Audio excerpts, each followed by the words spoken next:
Let's train, man.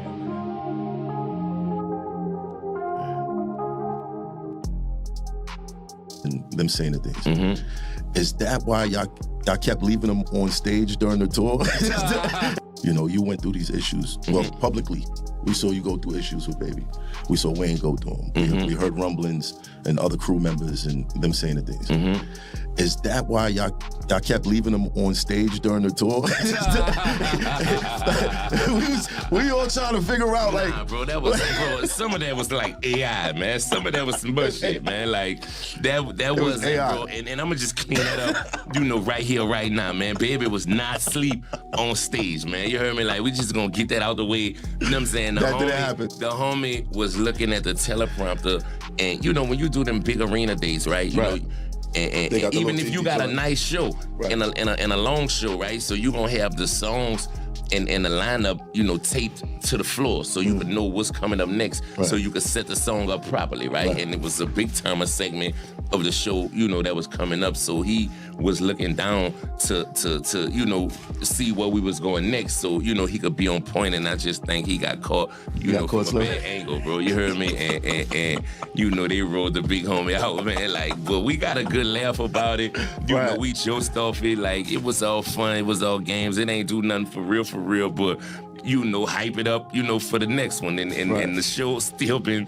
selling out, so, you know what I mean? And I bet it is. I bet it is, because people seeing certain things like, all right, so we saw Wayne cut him off in the middle of the speech. Hey, but for real, like, so, you know, when you're doing them arenas like that, right? Right. You know, you be having a hard shutdown time, you know what I mean? So, you know, you be, if you know, they'll say you gotta be out of there at 11 o'clock. You need to be out of there at 11 o'clock. You hear me? Oh. You know what I'm saying? And in Houston, Wayne was late, you know what I mean? And he got fined $90,000. Wow. You know what I mean? So, you know, to me, I can't take that. You heard me? Wayne might could afford it. You heard me? But I can't afford a $90,000 hit, you know what I mean? A $90,000 fine. You see what I'm saying? So, you know, Shorty got fined like 90 bands. You know what I'm saying? For the Houston show, he was a little late. You heard me? So, you know, he didn't want to, I guess he didn't want to take, you know, another $100,000 hit. You heard me? So, you know, he was trying to just really run through the set and make sure, that we got out there at the proper time or whatever, you know what I'm saying? So it wasn't like he was just cutting him off just on no disrespectful shit or nothing like that. It was like, man, he was trying to beat these last 20 minutes, you know what I'm saying? And get the songs out before we go over the time limit, and he had to pay another, you know what I mean? Right. And but motherfuckers don't be really knowing what be going on behind the scenes. They don't, and you know, if it's left to people's imaginations, they out there thinking, you know, everybody's getting even for whatever monetary discrepancies y'all had with Baby. And y'all just having fun out there. Nah, facts, man. Like we've been having, like, it's been a movie, bro. I ain't even gonna lie, man. It's been a movie. You know, I have been looking forward to it, you know what I mean, since, you know, I was locked up. And you know, at the end of the day, man, like, it ain't about what you want, it's really about what the fans want, man. And the fans really, you know, wanted that, and wanted that Cash Money reunion, you know, wanted that Hot Boys reunion, like, just really wanted to see, you know, all us, you know, back together on stage, like, as a unit, and just giving it to them, like, how we came in the game, giving it to them. So, you know, it made sense, man, for everybody involved. And then, you know, at the end of the day, man, like how could you walk away from, you know, that type of money? You know what I mean? Right. Like, well, we don't know what type of money. I don't know how much. when I first said Kendrick versus Wayne, I would be interested to see what angle Wayne would take against Kendrick. We kind of know where Kendrick gonna go with Wayne because there's so much for him to say. Plus, Wayne never been in that type of battle with a nigga like Kendrick was gonna pick you apart on some Black Power shit. What do you think? I'm not even saying that in a fucked up way. He gonna what do you think Lil Wayne could say? Like, if you got an opponent with not that much to say about, what do you do? You make shit up? Do you lie? What the fuck do you do? This is the game changer that everybody have been asking for. So basically this big button right here in the middle is to generate chords. So let's just go ahead and press it. Ooh. That's all right. How you make this interesting? I think you would call him a good kid. Bad City. True. You know, I think Wayne is very lyrical. It would be a lot of punchlines. Yeah. A solid angle from Wayne on Kendrick. That's what I'm thinking. Like, where do you go? I'm just curious. Oh, wow. No, I just want to know. Who's taller? Look it up. Yeah, look it up. No, because you know that was that was a thing. That was a Look thing. it up, woman. You got your phone in your Okay. Look it up. I don't know what angle it would come from. I don't know what angle it You would come want to from. know. Y'all want to know. Y'all want to know who's talking. I want to hear the rest of the math answer. Yeah, because I'm thinking I don't even know what angle it comes from. Videos for documentary purposes only. Anything shown Back here to is the in weed legal top. states, I had to see that 100% video legal. real quick. Nothing shown is harmful or dangerous. Now, I've been growing for a while, believe it or not. I know, babyface, for 20 years. And over this time, there's been some things that have smacked me in the face with reality that changed the way I think about everything and my approach to the garden. In this video, I'm gonna give you some of the most brutal truths that you need to hear right now. Whether you've been growing for years or you're thinking about getting it going, you need to hear this. Stay tuned. If you're new here, my name is Rob and we talk all things herb. Today in particular, we're going to be going over some things that I feel need to be spoken on. Not all of these things may apply to you, but these are things for me that over the years have been the most eye-opening, awakening, smack in the face moments that brought me to where I am today. But real quick, let's give a shout out to the sponsors who help bring videos like this for free to the community, as well as some amazing discount codes. Meet the AeroLush CO8, built for serious growers. This isn't just an AC, it's cooling, heating, drying, and fan power all in one. Packing 8,000 BTUs of strength and precision sensors that track temperature, humidity, and VPD in real time. Your plants are always going to stay in that sweet spot as long as you dial it in with this. The setup is super easy. No wall installs, just roll it in, plug it in, and you're up and running. The self-evaporating system means no water tank to babysit, and it even auto-restarts after power outages so your garden never skips a beat. You can control it anywhere with the VivoSun app and adjust it on the fly. You can sync it with the full VivoSun Smart Grow system, and your grow will be fully connected. Now you can grab this for $4.99, and it even comes with free shipping, unlike some other brands. And you could even use discount code CLTV at checkout to save yourself a little bit of money, or CLTV Watch over on Amazon. Now, back to the show. Buy once, cry once. And I know this seems obvious for many, but for some people, they really don't realize how important this is. Cheap gear, weak genetics, all these things are just going to cost you more in the long crazy, run. bro. That's pretty fucking cool, man. Salute to you, brother. I saw the video, I had to check it out. Oh yeah, man, you always drop gems for the community, bro. I appreciate you pulling up too. That's crazy, man. I saw the title on this one. I said, okay, yep, I'm pretty sure there's something on this list that's gonna help to grow. Let's get to it, man. The quality will pay for itself in one harvest. And realistically, if you're going through so many of these hurdles and you're not getting the best results, it's probably because you cheaped out when you started. And I'm not saying go spend $1 million or put all of your investment into, let's say, your grow equipment, even if you're using discount code CLTV. You want to make sure that you're getting things that are important. So when it comes to things like your lighting, your genetics, the environment that you keep your plant in, you don't want to get some cheap stuff, because I'm telling you, you'll run through so many more of these pieces of equipment that you'll spend more than you would have from that original just single decent priced or potentially expensive piece. Prime example is pH meters. Now, if you do utilize pH meters, I've had in the past where I've got these cheap Amazon ones, and they worked for a couple weeks, but they oftentimes would just die out on me. And I'd have to buy another one and another one, or I'd run into situations where it wouldn't die out, it just would stop reading properly. So I would end up messing up my whole entire harvest based on a pH swing that I didn't realize was self-induced. Now, this is why it's more important to just level up your grow when you're starting, doing things one by one instead of putting everything into it initially, because oftentimes we are in a budget and we are going to get cheaper things that can potentially hurt our garden. So what I recommend is, again, buy once, cry once, and don't waste the time getting a bunch of garbage. If you're going to get things that are affordable, that's one thing, but cheap, avoid it. Next thing I'd have to say is, I like that. I like that motto, just to throw in, man. As far as pH meters go, I first started getting the same ones. Get like a 2-3 pack for $15. Fuck them. Don't do them shits, bro. Set like a $50 mark. You know what I'm saying? As long as you spend about 50 on it, then you're gonna get you some good shit. Anything less than 50, I probably wouldn't do it, and pHing is definitely important. I know a lot of growers who grow organic claim you don't have to pH, and those same growers hit me up like, hey bro, what's wrong with my plants? I ask them, do they pH their shit? They tell me no, so get you a good pH meter, man. Definitely starting off.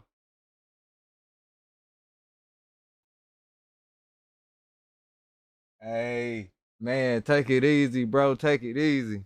I'm trying to get this good old perp trimmed up, bro. I don't know if you can see it or not, but I got me some I got some raspberry sherbet. It's a Tiki Madman and Mosca Seeds collab.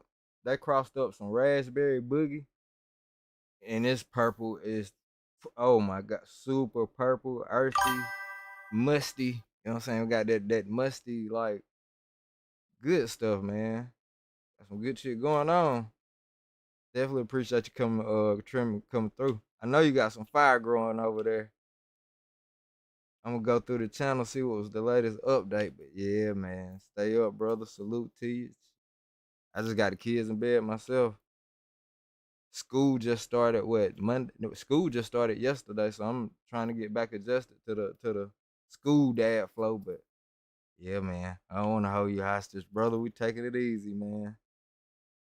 Happy harvest to you. You know what I'm saying? Hope you have a fruitful harvest. Yeah, I'm gonna tote one for your brother. Put one up for me. Yes, sir.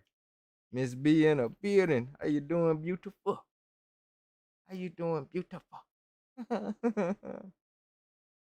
Got that perk back. Got that raspberry sherbet back. I fucking love this plant, man. I love the muskiness to it. Definitely some fruit there, but the pungent side is stronger than the fruit side. It looks so pretty, but it's like definitely more aggressive than it's more aggressive than it look on the smoking side. As far as the terps go, you'll think it'd be like real sweet, berry, runtsy, like nah. No sir, buddy. Straight grown man armpits going on. Yup, time to smoke. Can't wait, man. Can't wait. I need to grab me another camera. I missed the old setup where I could get a real good shot at the nub with some quality to it. But the HDMI port had went out on my DSLR, so I gotta get another one. I probably could get it fixed, but I want a whole nother camera anyway. This is time to upgrade the equipment. Definitely trying to upgrade the equipment, but yes, sir. Get back into it. Believe it or not, most growers don't really smoke their own mids. And I know it may seem like, duh, obviously growers are growing fire, but believe it or not, even some of your favorite content creators have jars and jars of random mids that are in the closet or they've given away to friends. And I hope I'm one of your favorite content creators because I'm one of those people. It just happens. Sometimes when we're pheno hunting or when we get gifted things, it may not be what we like to consume.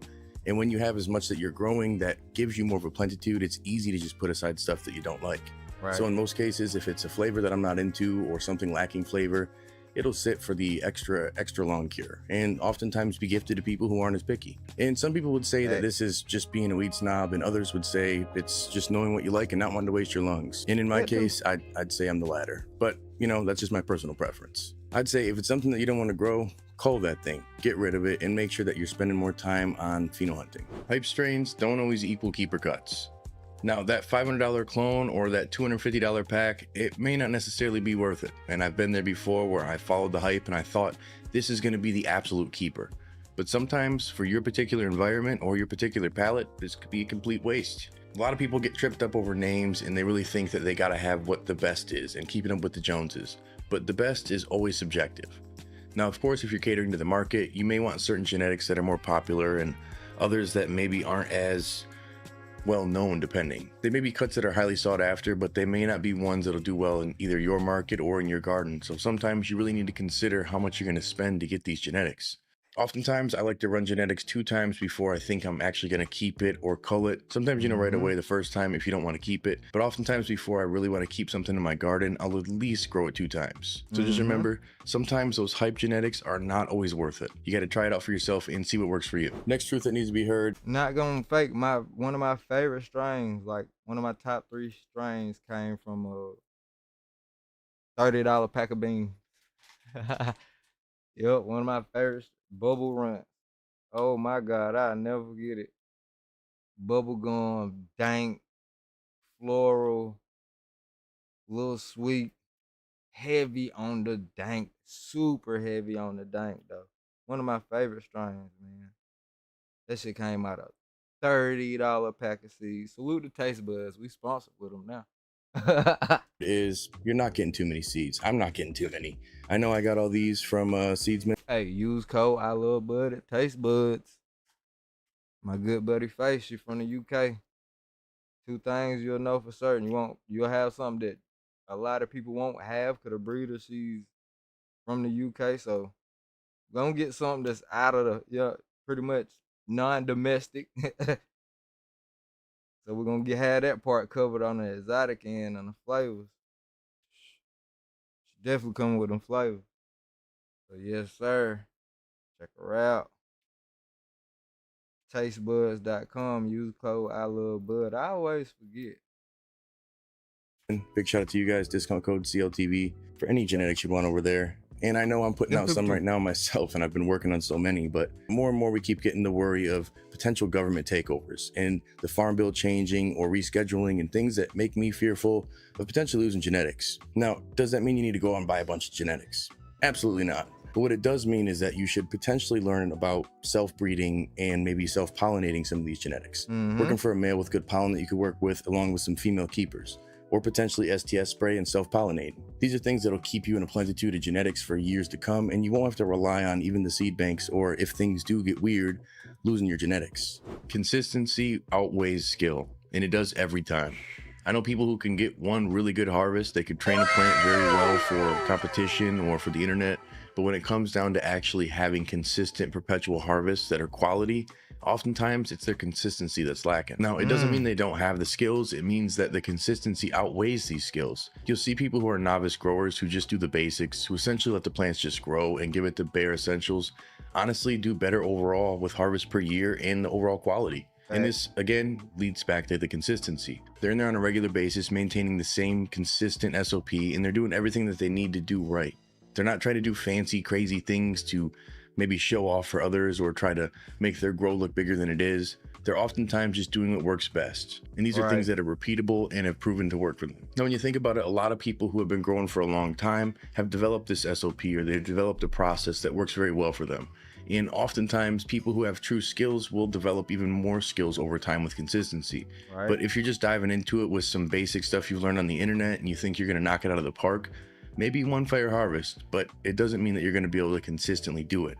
So challenge yourself and push yourself more and try to see if you can match what you've done the last time or even one up it. Pheno hunting takes patience. I always say, like, some of the best weed gonna come from like that first time grower, and they first grow when they get it right. Cause man, you don't have a routine and you not sticking to the same products, and you trying new shit and messing up and you getting it right. You just come with like, you gonna come with some crazy shit.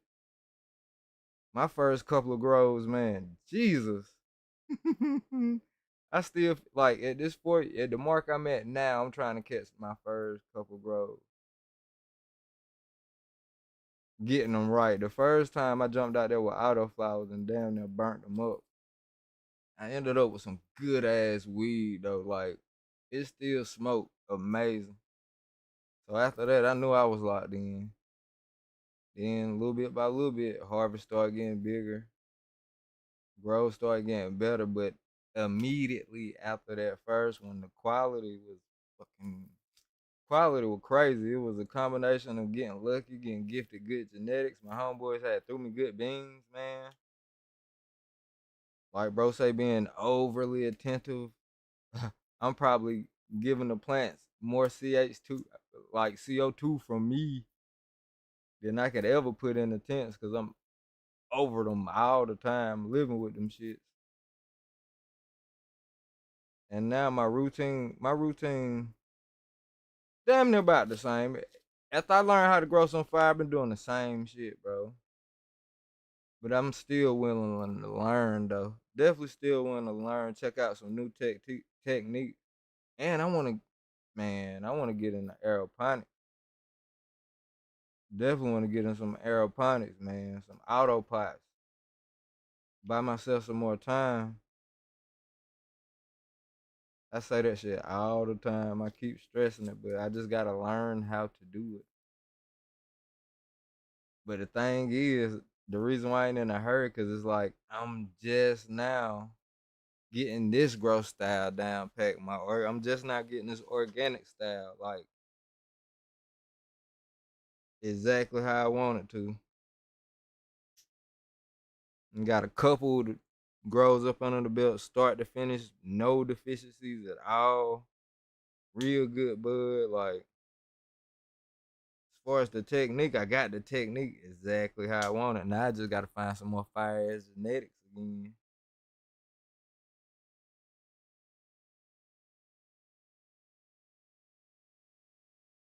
Cool thing about this weed shit, do it at your own time and your own pace.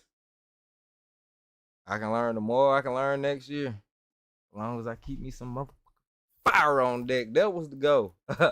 Learning how to get this consistently was the goal.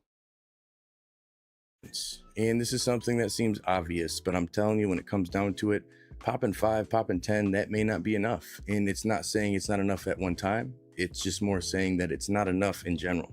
Sometimes you need to pop different batches. So let's say you're doing a batch of 10 and you don't really find something that you love. Maybe you do another batch of 5 or another batch of 10. And maybe if you don't find something there, you move on to something different and come back again in a few months to another batch of 5. You want to keep on looking, and sometimes I know you end up with that closet full of mids. I've been there, trust me, I have it. However, it really puts you in a position of finding the dank that you're looking for instead of just wasting money on genetics. Because more times than not, we're getting these beans and we're not always finding keepers. But if we do that work and we take the time to pheno hunt and have the patience, you might be able to find something that you like. Just one more week has ruined more harvests than early harvests, believe it or not. Now, if we're looking for things like our thiols, our terpenes, our flavonoids, some of the strong, dank aromas and effects that we want in our plants, well, sometimes they have certain optimum harvest times. And if you go past that, you can lose a lot of these dank traits from these genetics. Now, especially when you're running things like a GMO or something that has a heavy thiol in it, there's a window of 7 to 10 days that you can often harvest these to be able to maintain and preserve those thiols primarily for harvest. Now, all genetics vary, of course, but most times when you're dealing with something that leans on a GMO, it seems like that solid 13 week is what you need to be growing with. Going even further to, let's say, 14 weeks may be detrimental to the end product. So when you think just going one more week, analyze that plant a little bit more, look at the trichomes from top to bottom, check out the aromas, and maybe pay attention a little bit to your calendar, but don't focus too much on those dates. We want the plant to kind of tell us when it's ready to go. And the main expressions that you're looking for, of course, are going to be the stanky, danky funk, trichomes, and the stickiness. The next brutal truth that I had to learn the hard way is your plants do not give a fuck what you think or feel, or about your family or your vacation, or if you're sick, or if you need to just be out of the garden for a while. What it boils down to is the plants have their own schedule. You have to start the schedule, of course, and work something that fits within your regimen. But for the most part, if you're not on top of it and you're not maintaining this plant, well, it's gonna end up shooting you in the foot. More times than not, these genetics need a little bit more nurturing and a little bit more attention, especially with these new finicky hybrids. However, there is some stronger genetics that can take more resilience and have a little bit more U-time involved or automation. And more people are utilizing automated watering and control systems that make things easier for them to be out of the garden and still get really good results. So if you're able to do that, you don't really have to be a slave to your garden, but depending on where you're at and depending on your situation, you may still need to spend a lot of time in there. So just know that you need to be able to dedicate more time to the garden and not think that the garden needs less time from you. Right. What is it, Goku? Yeah, he agrees. Another slap in the face of reality. Hey, I gave my life to the plants, brother. I gave my life to this shit.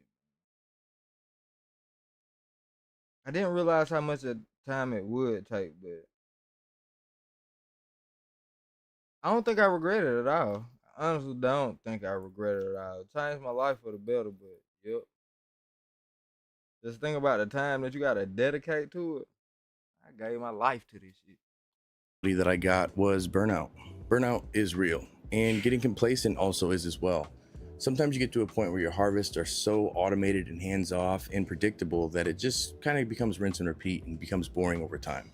I've been growing for 20 years now, and there's been harvests that I do feel I put my foot way off the pedal, and I put it more on the brake, honestly. And I noticed that I was just dragging myself along and the plants were showing. Most times in these situations, you need to be able to find something to spark that energy, to do something that changes that passion for you. And that could be as easy as finding new genetics, a new process, new soil, new training, or even breeding stuff. That's what I've been working on lately. I find that you get to the point where you go in there and this isn't for profit anymore, at least not for myself, and it's oftentimes usually pretty bountiful harvest, so I'll have a little extra left over. And when it comes down to it, when I take my foot off the gas, I notice that my gas becomes less and less as well. So if you do that, just be prepared for less quality. And if you're okay with that, no problem. But myself, I'm gonna make sure I keep going.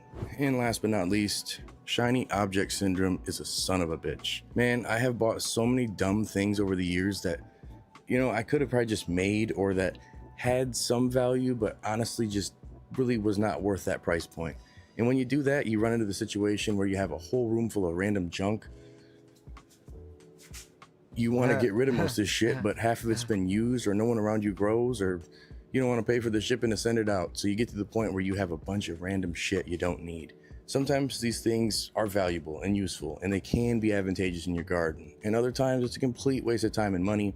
And it's just marketing. You got to know and understand that basically brands will put things out that aren't in our space thinking that we're dumb stoners and that we need to buy this stuff because we don't know no better. And, you could probably take a page out of our book and learn how we really do things here, because most of us have been growing DIY or completely off the grid with things you've never heard of or couldn't imagine us using for decades. Now, when it boils down to it, there's some awesome innovations out there and there's some great products, of course, but there's a lot that just are kind of lackluster and leave a lot to be desired. If you're going to spend money on things, don't get caught up on shiny object syndrome, especially midway through your grows, because changing things up or throwing too much at your garden can really just be detrimental, and you don't want to waste time or money doing that. And I appreciate you guys tuning in for this video. Thanks a ton for watching, and if you need some more help with things like this, check out this video up here because it'll... I'm not like that with like equipment. I'm more like that with newts and additives.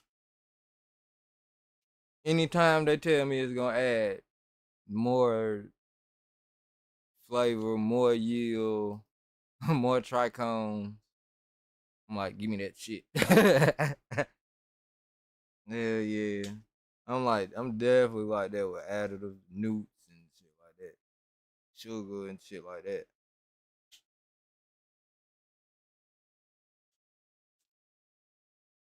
And not even boosters, just like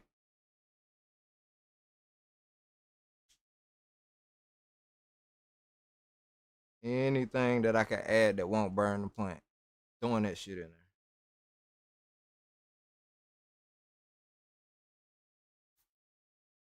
definitely be advantageous for those of you who've been growing for a while or just getting started and need some help. Stay lifted. Jesus. Oh my God. This video is done by professionals. Don't do anything you see on the video because YouTube will be mad. Now, oh man. Salute to the bro. Whether you grow with organics or synthetics, using these three organic additives will change your grow for the better. Come on, let's get into it. But before we do, today's video is brought to you by Real Growers Recharge. If you want stronger, healthier plants, if you want bigger roots for better fruits, you gotta check out Real Growers Recharge. It's like an instant compost tea that holds more nutrients at your root zone, breaks those nutrients down, and makes them more plant available. Man, it's super purple. We got a whole lot of purple going on. I just smoked one before I came on stream. I had to test it. This shit smoking off the branch, brother. But yeah. Whole lot of perp. Whole lot of perp. Grab a nug.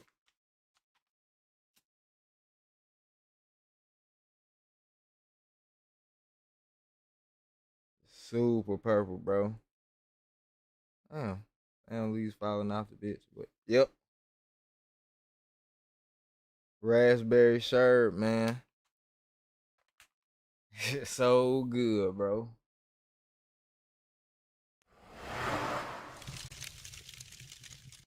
Getting more of your nutrients into your plants. Find out more about Recharge over at realgrowers.com. And while you're there, use... Yeah, I dry trim too. This been drying for like,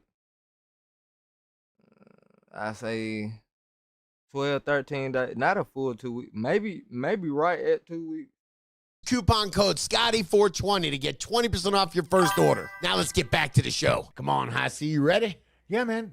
Before we get into this, all of these additives that we're going to be talking about, sure, they're all organic, so they're safe for organic growing, but you say you use them in your synthetic grow as well? You can. I've gotten really lazy. I'm experimenting with just using grow dots and recharge, but I've been growing for 30 years. I've used all these, and they definitely do something. They definitely bring a little je ne sais quoi. All right, so safe for organic growing, Sure. but also improve your grow if you're growing synthetic. Absolutely safe for both. These are organic products, but they translate over or transfer over to synthetic growing and give noticeable results. Okay, you've got me interested. Let's talk about the 3 organic additives that you can use for both organic or synthetic growing. And let's start with this first one, because this one kind of threw me for a loop. I didn't even know that you could do this. Oh, yeah, earthworm castings. Okay. Earthworm castings are awesome. It's earthworms. What do? They eat dirt. They'll eat bugs, whatever they're eating. They're digesting it in their, I guess, stomachs. I don't know what they call it, what an earthworm stomach is called. And then they excrete it out, and it's filled with microbes. As that breaks down, it becomes, that's earthworm poop, I guess. And then as it breaks down, they call it castings. And so it's loaded with microbes. It's loaded with humic and fulvic and amino acids. And when we talk about those, the humic and fulvics have a bunch of surface area, and they're just filled with craters. There's these molecules. Humic's a lot bigger than fulvic, but they're able to hold a whole bunch of nutrient. They have a whole bunch of those exchange sites, so they're able to hold on to all those nutrients that we need. So that's why organics, they say, is really hard to flush out. Well, we're taking some of those components and we are putting them into our synthetic soils. With synthetic smoke, this smoke be hard to even cure right. With me, I ain't gonna lie. Yeah. Hey, I'm going organic, but what you mean be what trouble you having with the curing in? I just got an empty tent that I cure my shit in. I throw a fan in there to keep it circulating. Usually I be good to go. Only time I have problems with, like, the bud is super fucking fat, like real big buds, and I don't chop them down, and I don't dry trim them. And I hate dry trim. I mean, and I don't wet trim. Hate wet trim too. Like the real big buds, I don't wet trim and chop down.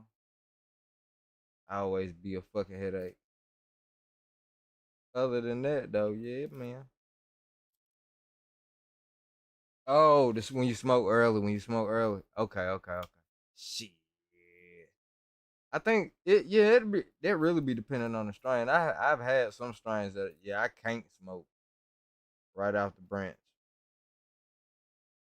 I have some that I can't smoke right off the branch at all. But yeah, this one, shit, this one good money. This one ready right now. My favorite ones, the ones I usually keep, are like this, the ones I can smoke fresh out the trim. But I've definitely had ones that, be a little, need some time for the chlorophyll, whatever the fuck, to break down. Especially if I don't flush. Yeah, I done stepped up my flush game a little bit too.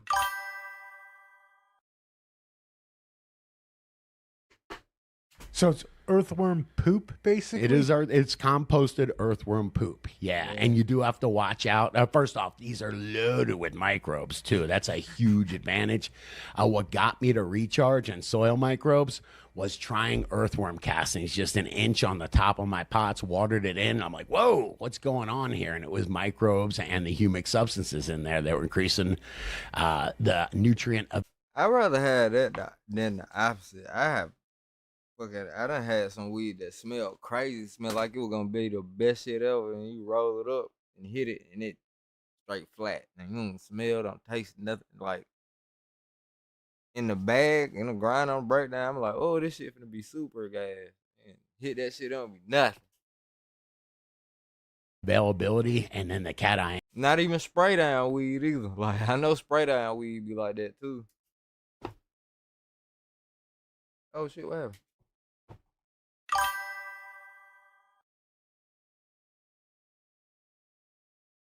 Oh hell yeah, man. Weed definitely funny. Weed definitely funny. That's why people be charging so much for clone. They find some really, really good shit. You know it's gonna be some good shit.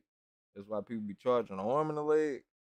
And what does that end up doing for your plants? It just makes super healthy plants. It does remind me of adding recharge to the plants because it recharges microbes and humic substances as well.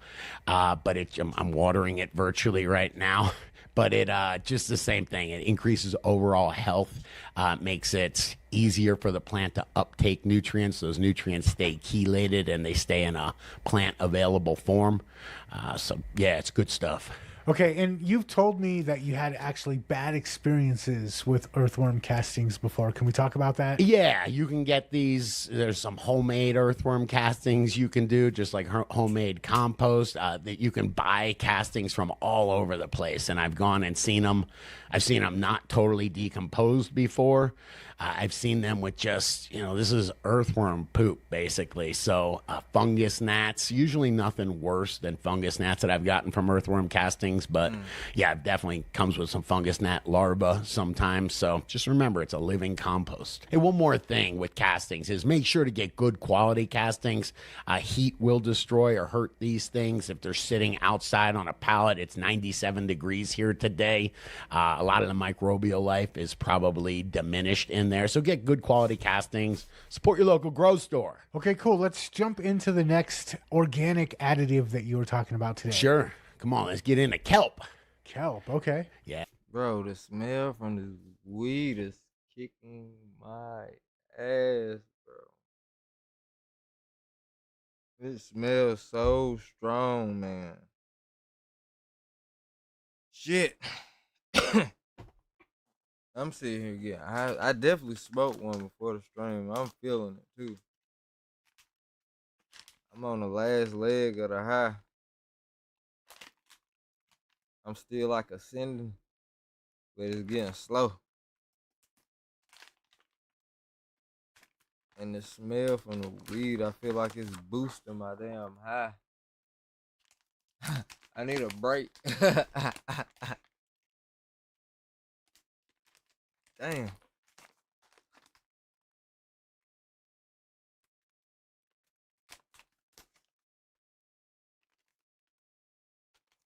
Close, man.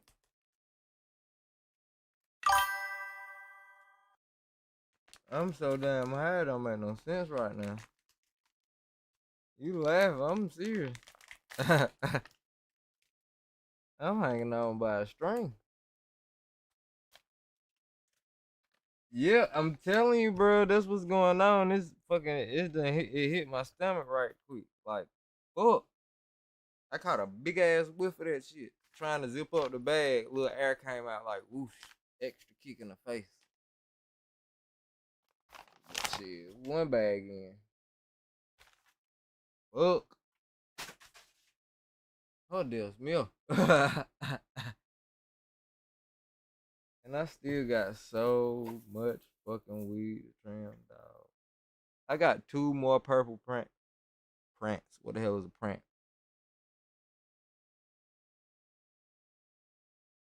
No. I only got 1 more purple plant. I got 1 more raspberry sherb to trim after this bin. This still a full planter here. I grabbed another plant. I had like 3 clones of it, so once I filled up a bag, I just grabbed another plant and chopped it up on top of it. So it's like a plant and a half still in the bin. 1 in a tent. Got some fucking rainbow belts to trim too.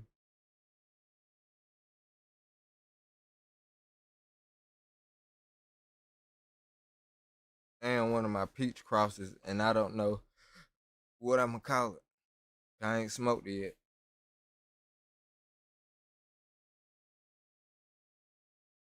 So yeah, got a whole brand new motherfucker to try. We gotta put a name on it, see what that is. Man, fuck. I'm fried right now, G. This damn purple is no joke. It got a delayed effect on it.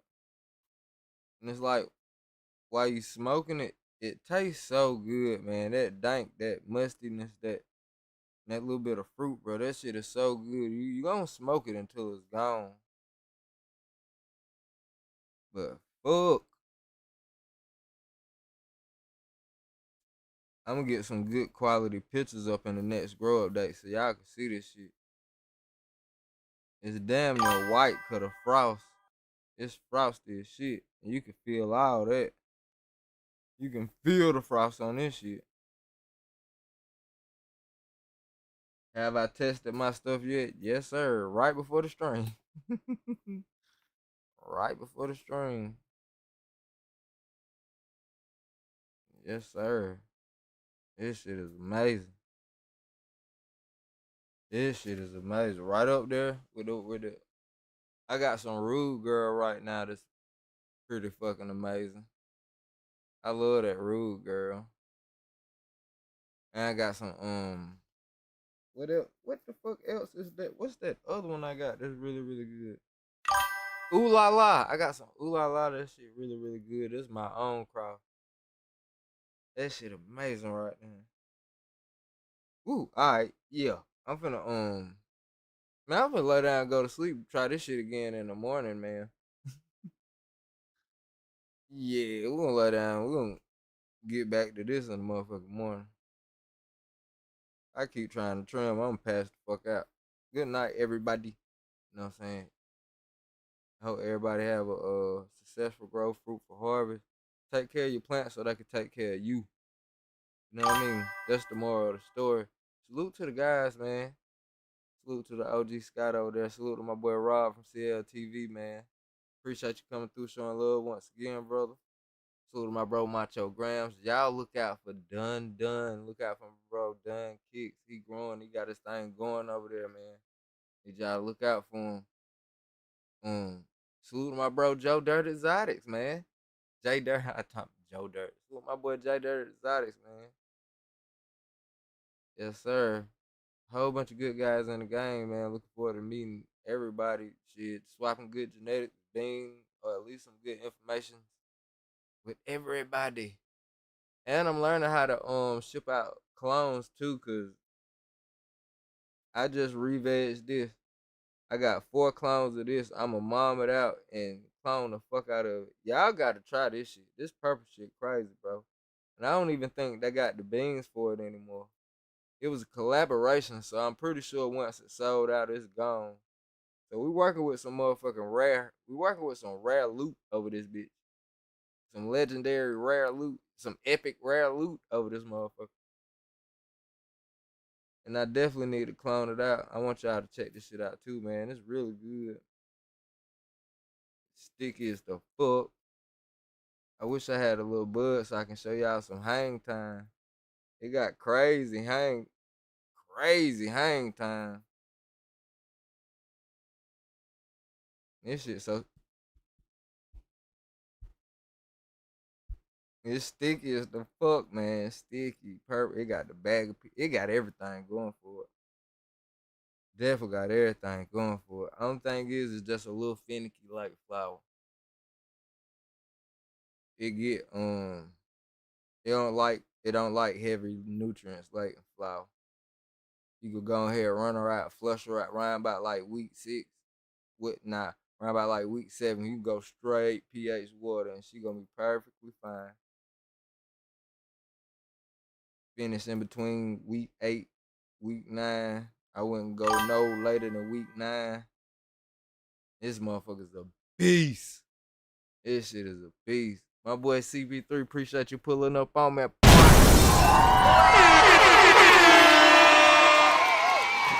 I'm over here in the trap trimming this gas, about to pass out, man.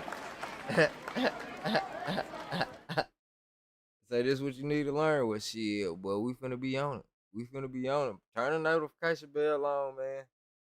Everybody that I watch is definitely informative, giving plenty information. learn something new my damn self. I've been doing it for years. So, yeah. Everything I learned is on the tube. So, hell yeah, man. Turn the notification bell on. We got plenty of work to do. Definitely on this side. And I got grow updates to drop too. Next thing you know, boy, I'm telling you, it don't take long. It don't take long. If you start in November, you gonna be goddamn summertime. They gonna know something.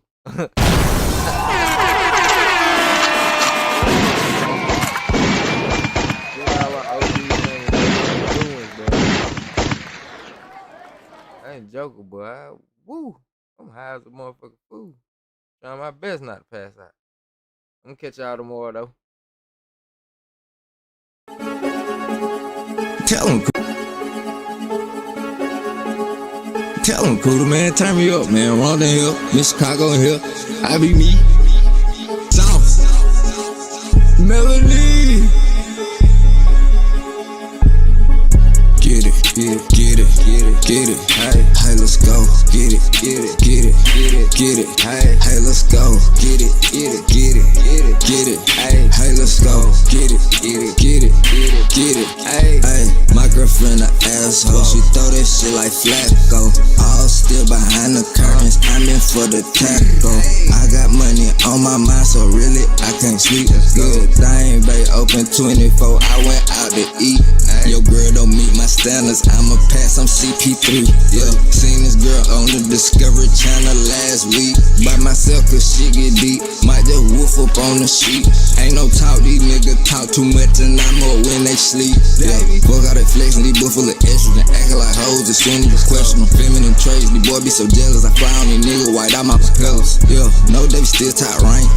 New pack in this thing. I'm taking straight to the bank.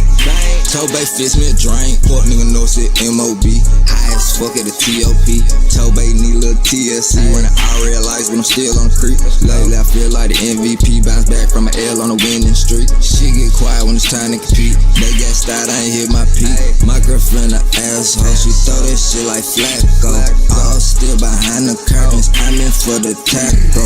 I got money on my mind, so really I can't sleep. Good thing, babe, open 24. I went out to eat. Your girl don't meet my standards. I'ma pass, I'm CP3. Yeah, seen this girl on the Discovery Channel last week. By myself, cause she get deep. Might just woof up on the sheet. Ain't no talk, these niggas talk too much and I'm up when they sleep. Get it, get it, get it, get it, get it. Hey, hey, let's go. Get it, get it, get it, get it, get it. Hey, hey, let's go. Get it, get it, get it, get it, get it. Hey, hey, let's go. Get it, get it, get it, get it, get it. Hey, bro. Hey, y'all know what? I was sleepy. As soon as I heard that motherfucker, I was like, yo, I started bouncing. I got energized. I was on the way up out of here. I'm telling you, music is a beautiful thing. Instant energy. I'm back. Fuck that shit. Let's get this bag full, man. I got another bag in me. Gonna fill this motherfucker up too. I was like really, really on the way, about to take the headphones off. Soon as that bass drop, right back at it. Let's get to it, man. The fastest growing plant in the world, and it is a plant. It grows just with seawater, and it gets all its nutrients from seawater, and it uses hormones. It is loaded with hormones that make it the fastest growing plant in the world. You'll hear me talk about auxins and cyanokinins. All that stuff is in kelp, and it's responsible for its crazy growth rate. Now, since cannabis uses auxins and cyanokinins and those type of hormones, when you squeeze kelp, if you get good, clean kelp and squeeze the juice out of it, they do have a meal where it's just dried up and ground up, but I like the extract because you can water it in. But if you get a good quality kelp extract, it is loaded with all that stuff. It is. Now, don't forget, like earthworm castings, actually, those are mostly microbes. They might have a little NP. Hey, I got some and I use it for a foliar spray. I never thought to put it into the feed.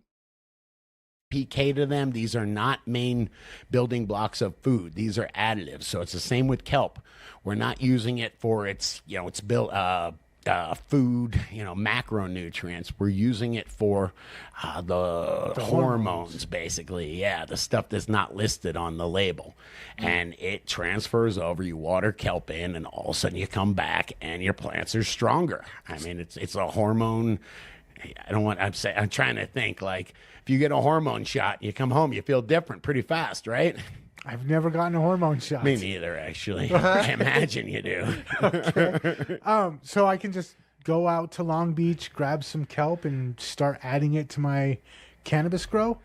I mean, theoretically, yes. No, you don't want to do that, though, because the warmer the water, the easier it is for kelp to absorb everything. It's a dynamic accumulator, good and bad. So all that crap that we have in our water, it's so sad to say, but you know, on our coastlines, you don't want to get that stuff in there. What do they call them? The PFASs and the microplastics and all that crap. You don't want kelp to be around that stuff. So they get it. It's Asphyllum nodostrum is the type of kelp. It's a brown kelp. Look for that on the label. And then it should be from like cold water areas, cold, clean. So Norwegian brown kelp is really famous. And think about Norway. It's up, you know, far away from a whole bunch of pollution, and it's cold. So the cold kelp is more oxygenated. It's able to accumulate more hormones and grow faster. So, yeah, cold water, Norwegian brown kelp. Look for that. You can't go wrong with it. And that's the kind that you source for recharge? Yes, Asphyllum nodostrum. It is pretty much the industry standard. No, but cannabis is a bioaccumulator, a dynamic accumulator, rather, just like kelp is. It will pull in anything that's in the soil. You don't want to be using crappy, you know, inputs, you know, dirty inputs for that. Hey, by the way, I said dirty inputs. It's the same with earthworm castings. You get out what you put into them. So if the earthworm castings are feeding on newspaper and leftover garbage, which they will decompose. Like I said, there's some of those chemicals that just don't break down. So just be careful. Buy a good quality. Any of these products, buy quality. Okay, let's jump to the third one real quick. Yeah, fish. Fish brings the dank, man. Okay. I'm thinking of a Fish concert and everybody getting really high. Yeah. Fish brings the dank. But what do you mean Fish brings the dank? I mean that it has all sorts of, it has macronutrients, first of all. This is one of the only ones that is going to have N, P, and K in it. Okay. And so not a bunch, but it has it in, by the way, it's this, there's two types of fish, okay? There's when they just take fish outside the cat food factory and boil it and make this, they call it fish emulsions. Then they have, that's kind of the very basic stuff. Not very good. Everything's kind of boiled out of it. It's just N, P, and K. Then they have this stuff. I'm going to get in trouble because I barely know how to say it. Fish hydrolysate, I believe is the right way to say it. I think so, yeah. That's when they take the fish and instead of boiling it, they break it down enzymatically. They put it in these tanks and they let enzymes slowly degrade it, and it keeps all that activity. You get amino acids. You've got enzymes that can complement soil microbes. I'm trying to think what else is in there, but it's really good stuff, and it will change the terpene profile of your plants. I've seen it. So it feeds the plant. That's the shit I be looking for. That's the shit that I be looking for. That's the shit that I be addicted to buying. Anytime they say change, add, boost, terps, give it to me now. What is it? What? I need it. And it feeds the microbial activity in your soil? It absolutely does. And then it brings other things. We were talking about how kelp brings hormones to the mix. Mm-hmm. This does as well. Fish brings a hormone up that stimulates jasmonic acid. You remember we were talking about that, I think, with the bloom boosters? But jasmonic acid is one of those things that helps terpene synthesis. So by adding these, the high quality, the fish hydroslate, I think that's the science behind when I use this stuff. I get Danker Bud. Okay, so Danker Bud, what is that? If I'm adding this in, what does that actually translate into? More terpenes. We talk about that jasmonic acid stimulating terpene synthesis. Gotcha. So That's this got to be it. This is a way to increase the jasmonic acid as well as all of the other benefits that it brings. Yes, absolutely. Works great. Give it a try. And like I said in the beginning of the video, all these are organic components, so they're safe to add to your organic mix, but they also work great with synthetic. So that's why I thought it was really important to bring them up. But what about you? Do you use any of these components in your organic grow? Do you grow synthetic? Fish. Hibiscus.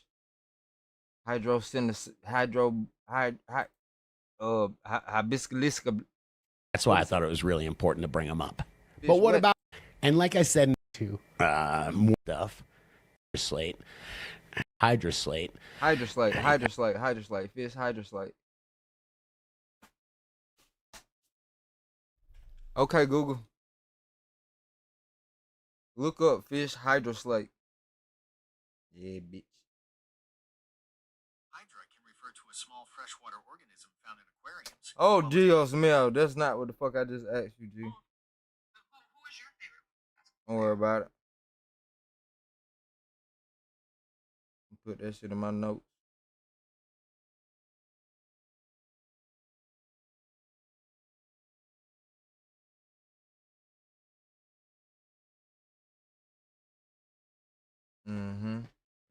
Put that in the handy dandy notepad. Water the roots. Hey, never do this. Never do what? Oh, this is from a year ago. I probably seen it already. Let's find some fire, man. I done got back in the mood, caught a second win. Oh, my boy, Mr. Good Buds in here with one.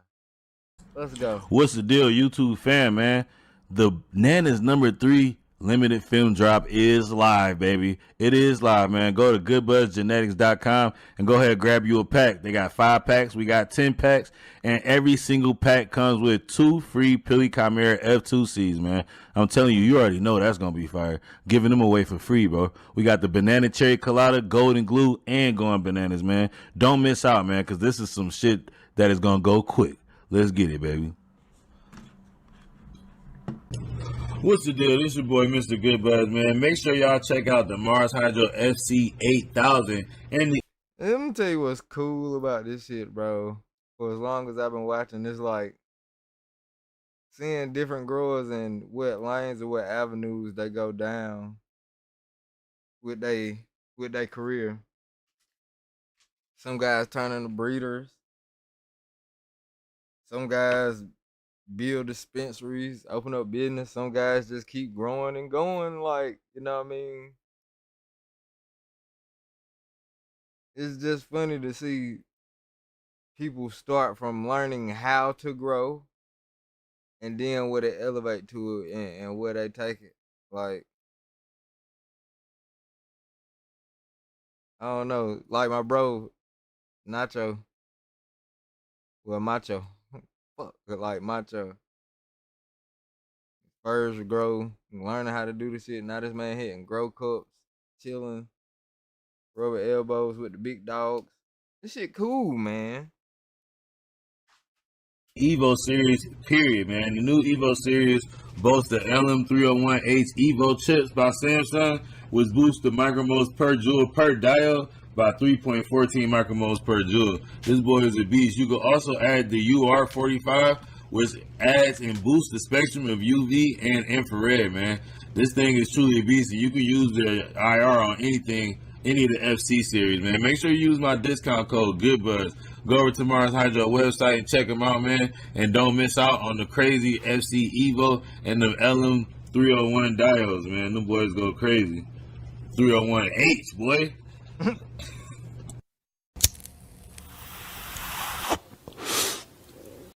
Mr. Goodbuds randomly get hyped at the most random parts of his videos. He be talking, he be knowing me, he be chill. Then next thing you know, boy, he just get hyped as hell out of nowhere. I always thought that shit was funny.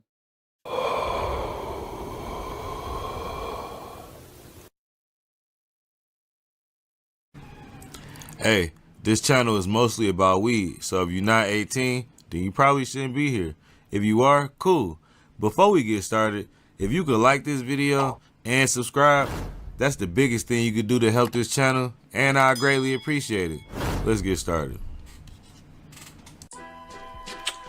Oh man, y'all already know what time it is. It's time for that motherfucking harvest, man. Hey. And we up underneath that Mars Hydro Evo. Let's get it, man. Welcome back to the photo booth, season 9. And you already know what time it is. It's time for that full harvest. And that's gonna include the dry period, the yield, the trim, and the motherfucking weight, which is yield. Nigga, I said that already. Let's get it. We got that blueberry OG as well, man. You already know, hot commodity. Make sure y'all get some Good Buzz Genetics. I'll at that goodbuzzgenetics.com and get your seeds, nigga. It's gonna be harvest day 1. Harvest, first day of harvest. And you already know we up underneath the Mars Hydro FC 8000 Evo. And so the 8000 Evo, you already know we rocking the LM301 diodes from Samsung. So we got much more efficiency, much more greater footprint, less heat. The entire thing is much better than its predecessor.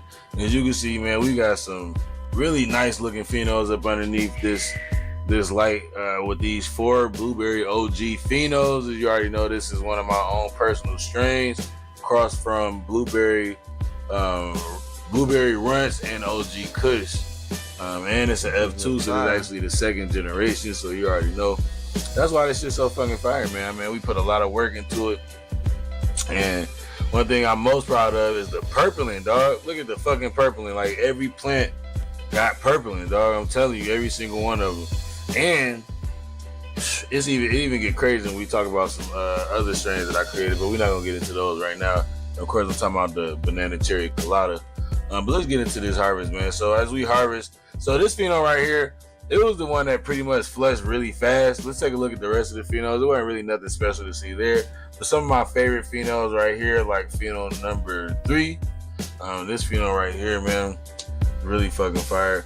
This one had the best terps, and it was very frosty, but the terpene profile on these, very skunky, very pungent, with the hint of fruit, with the hint of that gas from that runts. You get that fruit flavor, that hint of those berry terps, man. But this thing really shined when it came to terps, and it was pretty good as well when it came to the frost factor as well, as you can see. But the frost really came through on pheno number 2, man. So okay, let's take a look. I'm gonna show y'all other 3 phenos. Like I said, I had already cut pheno number 1 down. She didn't do very good, but the fucking tree was still the shit. Like, all this shit really came out really well, despite me saying one of them wasn't as good as the others. That shit was still fire. Now this is my favorite pheno right here, pheno number 2. Look at these fucking thick ass indica leaves this bitch got.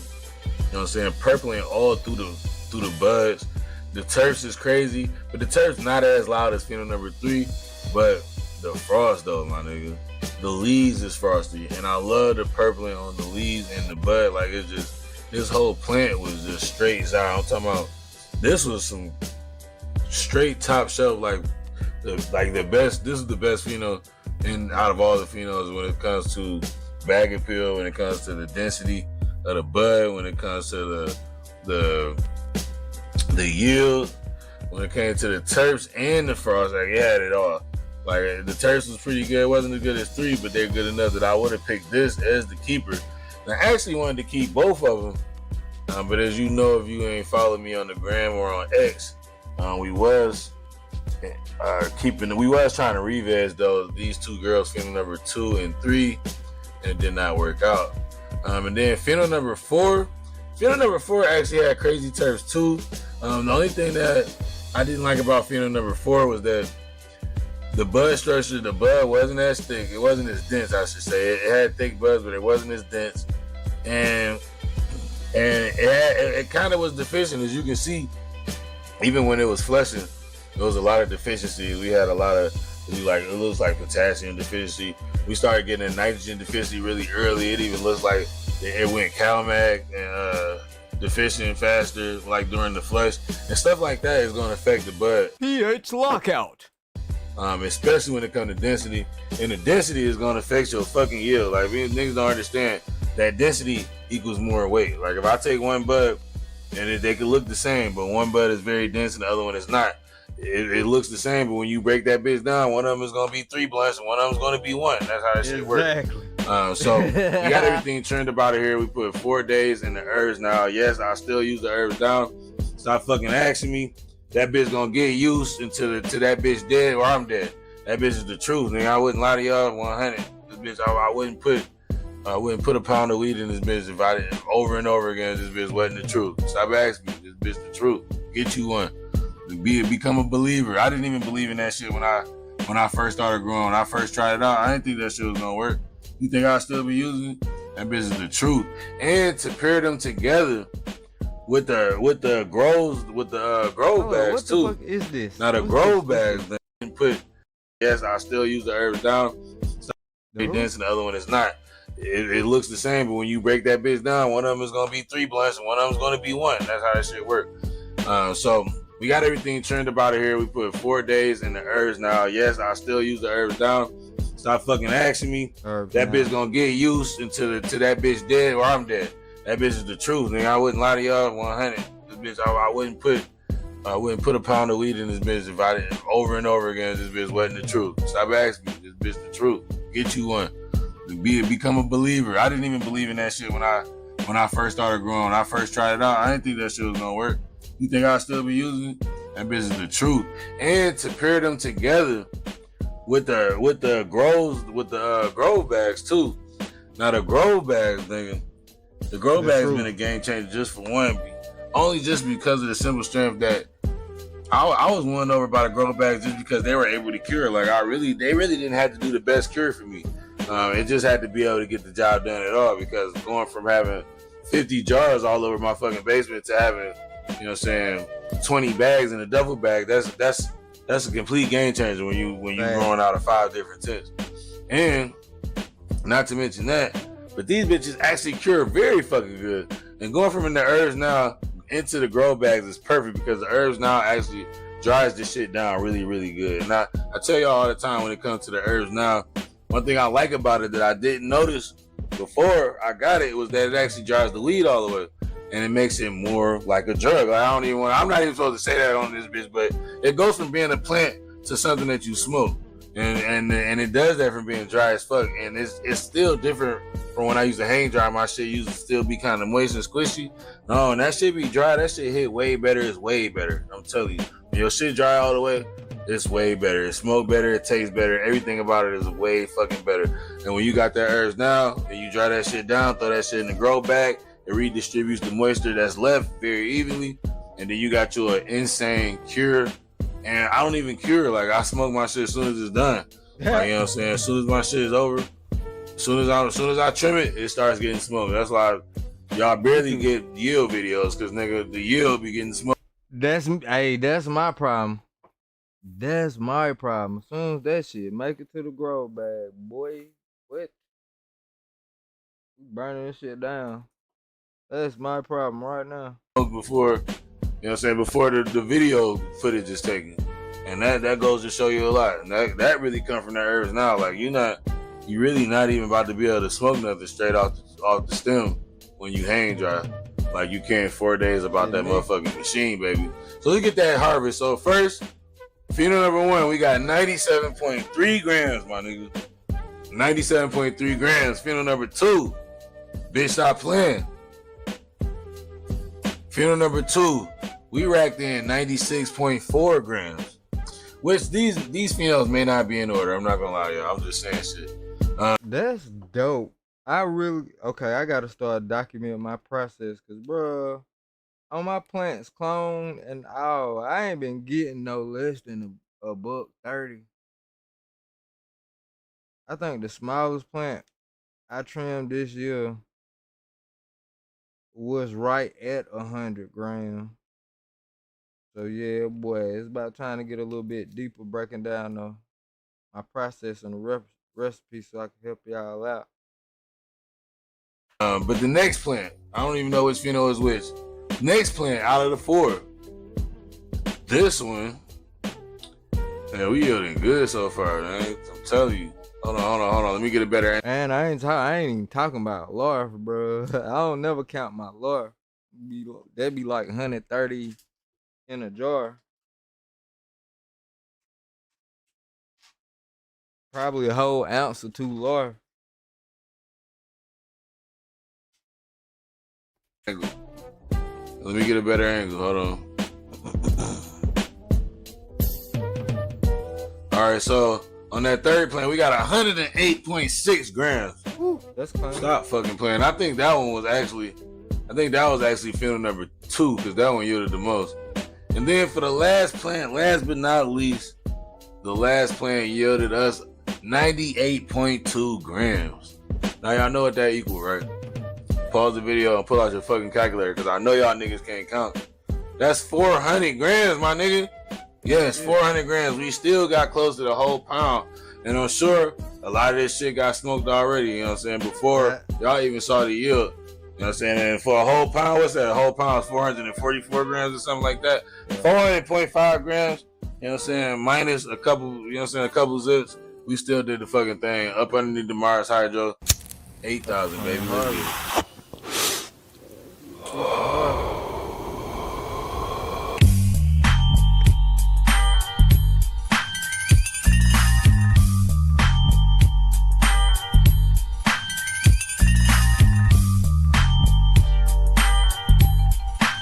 Pretty solid harvest right there. I want to see another harvest video now.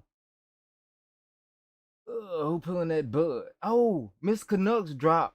Think I've ever celebrated. Not recently. He dropped a month ago, and I've been waiting to watch it. Yes, sir. Over the age of 18, you're cool. Hey, I'm telling you, this is the only person you need to watch to learn how to grow weed organic. Me too. You know what I'm saying? I'll show y'all a couple little additives. My additive game pretty strong, but I'm telling you, boy, this is the OG right here. But if you're not, please don't watch this. I am diving into a full grow cycle of holy bananas, a fire strain with fruity banana terps, crazy resin production, and serious potency. From seed to harvest, I'll show you the best techniques for germination, veg, flower, and curing to bring out this strain's full potential. Let's get into it. I'm starting this run with 3 different strains, but for this video, the focus will be holy bananas. In here, I also have a hash church and a hash Sunday. The magician behind these strains is the Trichome Farmer on Instagram. He doesn't just grow, he bedazzles plants and whispers sweet lullabies to resin glands. And is another fellow Gaia Green gardener. He's been featured on High Times, which for any kid born in the 80s is a cool accomplishment. I just want to give a shout out to him for gifting me these. His specialties is crafting cultivars that will dominate the HASH game. And towards the end of this video, I get to see the potential of some of these phenotypes have to offer. Now, inside this cute seedling tent from AC Infinity, I have planted seeds straight into the living soil from Gaia Green. I am germinating the old-fashioned nature way. Roots will develop undisturbed, adapting to the soil from day one. This living soil is packed with beneficial microbes that help seedlings thrive, which most of that does come from the added organic worm castings I mix in before planting seeds. This is the multi-purpose propagation grow tent designed for seed starting, cloning, and early plant development. I have it set up vertically so it fits nicely into this corner section, but it can be turned down horizontally. Inside this compact, clean, and sleek-looking mini tent are some supplemental LEDs. I am using the Ion Beams S11s. They are 11-inch light bars, which are magnetic so they can stick to a grow tent frame or under the metal shelf, like this. Each bar is 30 efficient watts and utilizes Samsung LM301H EVO diode LEDs. These diodes are rated at 3.14 micromoles per joule for powerful lighting with unmatched efficiency, and with 4 light bars in total, this propagation tent will have more than enough light bar to germinate and begin early vegging. Now in this tent, there is no ventilation setup. It's just a light and, well, one small clip fan at the top of the tent, moving air around. Cheap, easy, very effective at keeping grows perpetual with minimal downtime in between harvests. Currently, it's wintertime, and the tent's environment hovers around 75 Fahrenheit. In the 80s would be a little more ideal, however, it's Canada, and I'm making do. I don't want to increase costs. Running a heater when mid-70s will do the job.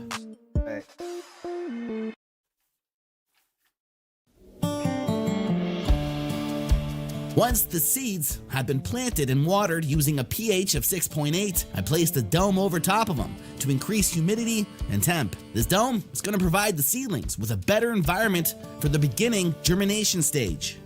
Everything popped except one. It germinated, but unfortunately downwards into the soil.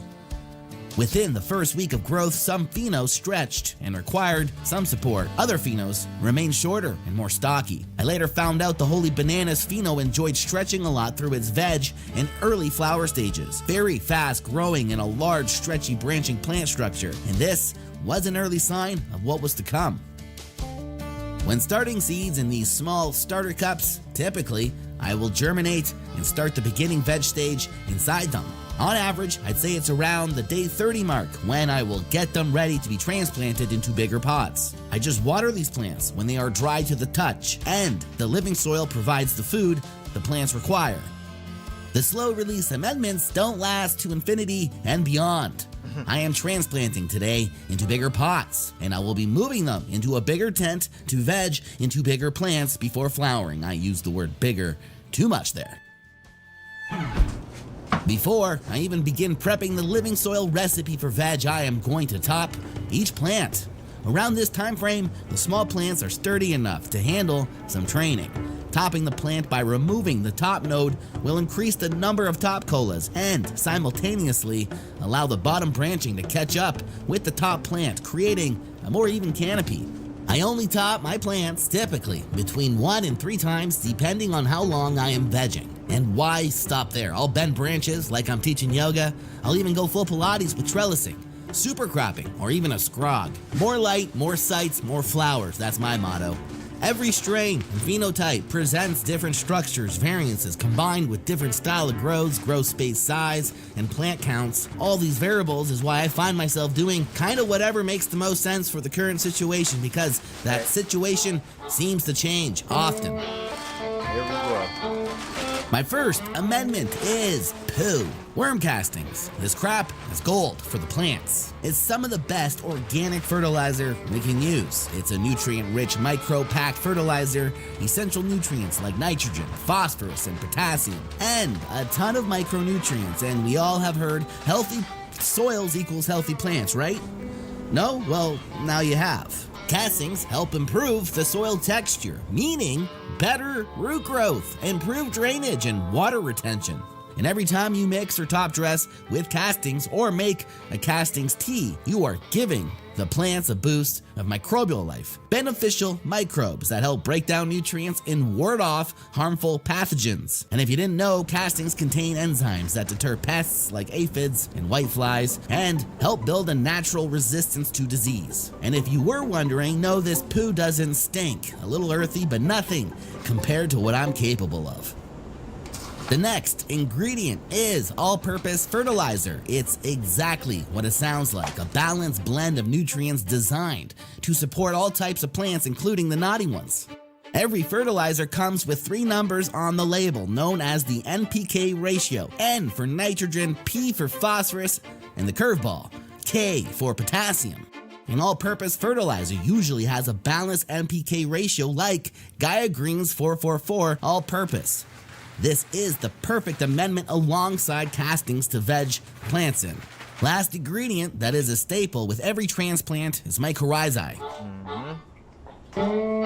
This powder is a beneficial fungi, just like me. The fungi attach to the plant's roots and extend far into the soil, which creates a cast of underground networks. It will enhance nutrient absorption, increase water uptake, improve the soil's health, and provide another guard and resistance to disease. That essentially is my recipe I use anytime I need to veg plants. Now the pot size, I'm moving them into, I believe, are 1.5 gallon plastic pots. I use both fabric and plastic.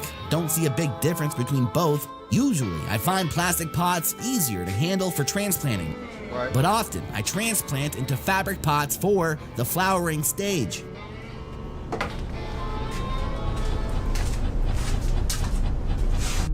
A 4x2 grow tent. Not too big, not too small. I can do a lot of different things with a grow tent this size, whether it's veg or flower. This compact space is only using a max of 200 watts, which is relatively easy to pull 1 gram per watt out of. For now though, this tent will be for vegging. They have been freshly transplanted into amended living soil and need to be watered. From seedlings all the way till harvest, I'm using tap water, which is pH down to between 6 and 7.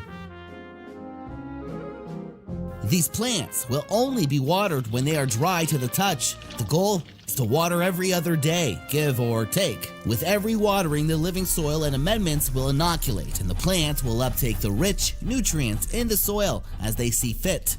Plants which feed off the soil the old-fashioned nature way.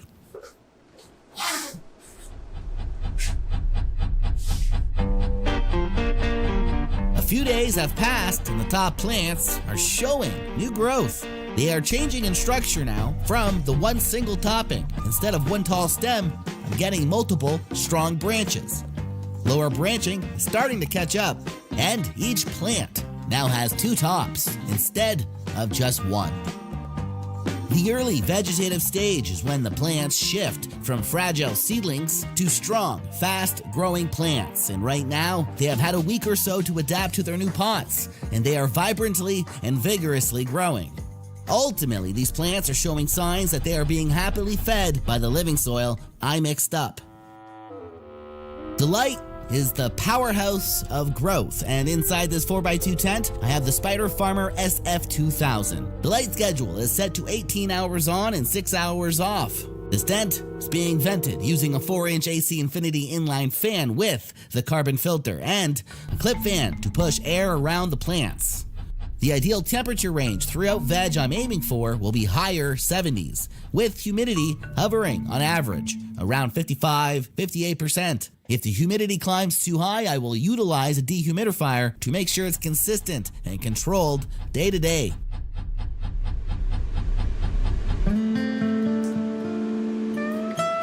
For now, the plants are being left alone to veg and grow taller. Ellie and I have other chores to keep busy with. A few tents have been chopped down and hanging, ready to be trimmed. I need to make the most of the next couple days because once all the trimming is complete, the plants vegging will be about ready to be transplanted and prepped for the flowering cycle.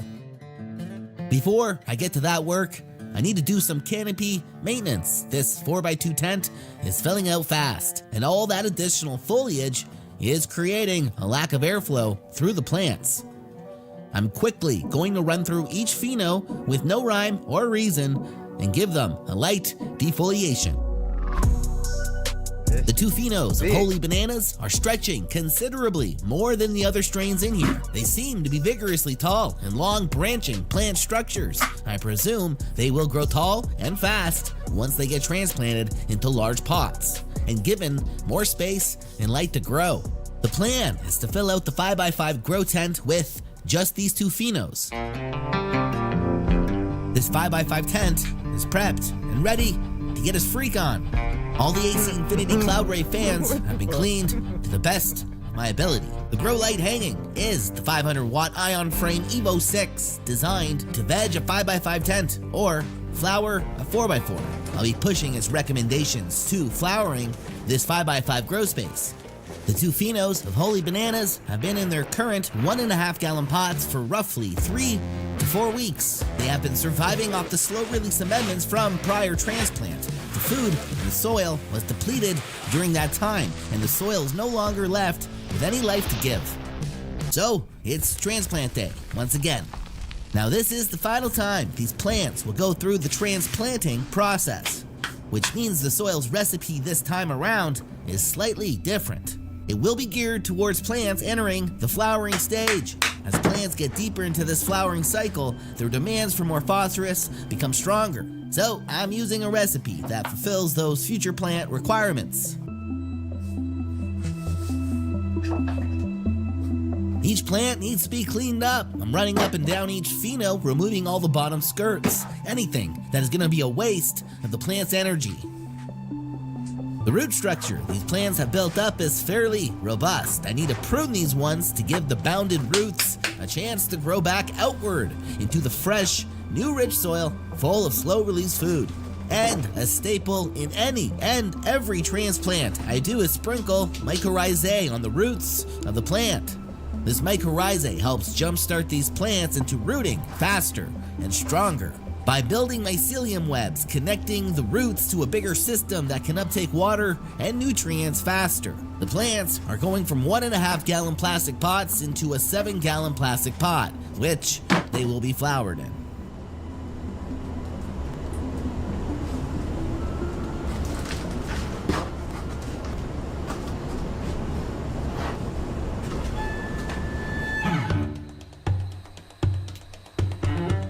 I am lugging the plants to the 5x5 grow tent. As you can see, the 2 plants in 7 gallon pots take up a decent amount of real estate, but is far from being wall-to-wall canopy. After some last-minute defoliation, the final thing to do is to give the plants a little water. This water is always pH between 6 and 7. I want to ensure the medium is properly saturated from the top all the way to the bottom. I'm watering a little bit of the topsoil and placing water in the bottom catch tray, allowing the 2 girls to slowly suck up the water. After all this prep for flower, I am now going to let them continue vegging for another week or 2 or 3. I want the roots to grow outward to fill out the larger pot before flipping these 2 girls into flower. More roots, more fruits.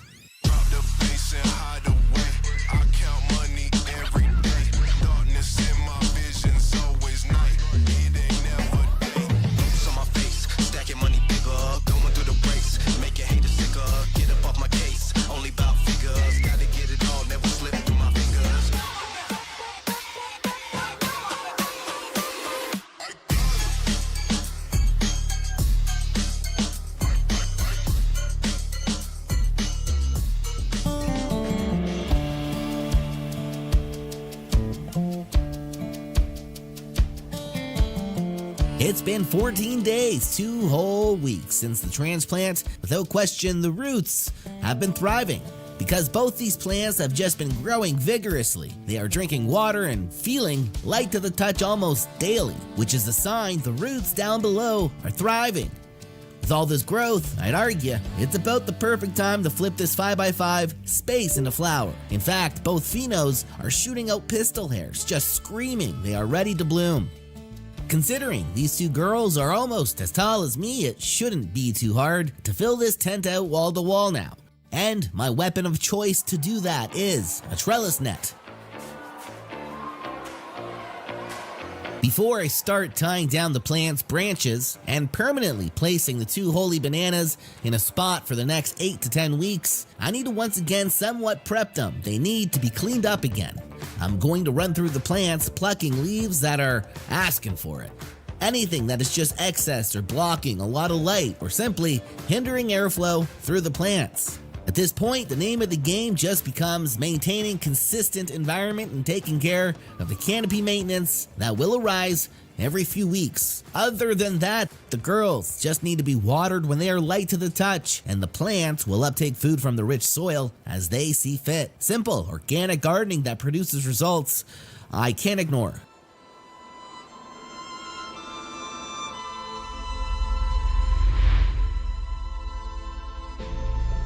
Week 3, flower, roughly. Officially, past the stretch phase. The 2 holy banana phenos have finished their vertical push, and now it's all about the stacking. Bud sites are locking in and will begin truly bulking up. I can see lots of early flower clusters forming, both phenos producing lots of white pistil hairs reaching out everywhere like a bad frosted tipped spiked haircut. Anyways, trichome production is just beginning. Right now, it's subtle. A slight shimmer when the light hits just right.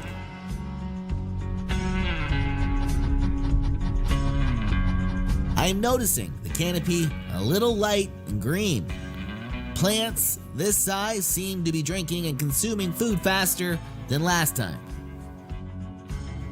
This week, I adjusted their feeding.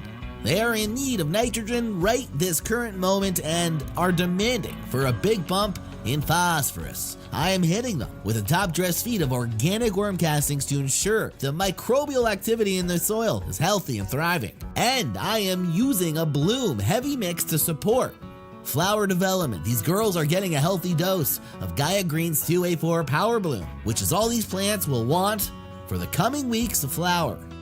This is the final feeding. From here on until I cut the plants down, I'm just watering when they are dry to the touch.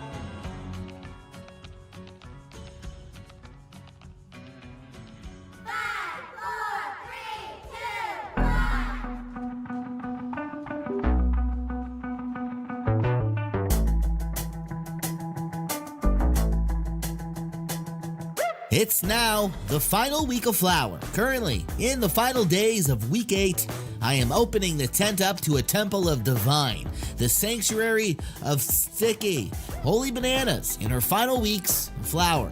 Final week of flower. And yes, she is looking like a frosted fruitcake on a cheat day. At this stage, Holy Bananas is thick with 3 C's. She's rocking trichomes, sticky, sparkly, and full of poor decisions. The smell is, well, it's offensive in the best way, like banana bread left in a hot box with a gas leak. The fan leaves are fading, like my willpower on leg day. Both phenos are now drinking less water, but still sticking to my water when plants feel dry method.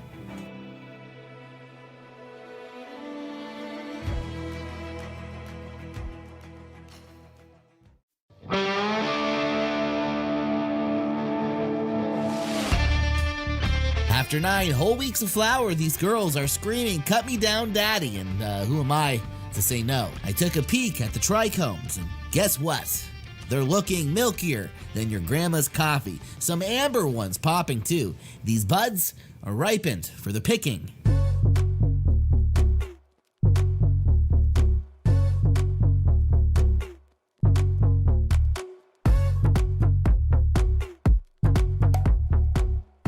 I am turning off the 500-watt ion frame Evo 6 from AC Infinity and letting these plants rest for 2 days in full blackout darkness. Not because I forgot to pay the power bill, but because legend has it, if I leave the plants in complete darkness for 48 hours before harvest, they panic, stress, and throw everything they've got into their buds, potentially giving a THC boost. Arguably, most growers believe the darkness forces the plant to dump its remaining energy into resin production. But is it 100% proven? Maybe not, but does make me feel like a wizard unlocking final boss level terpenes. Most definitely.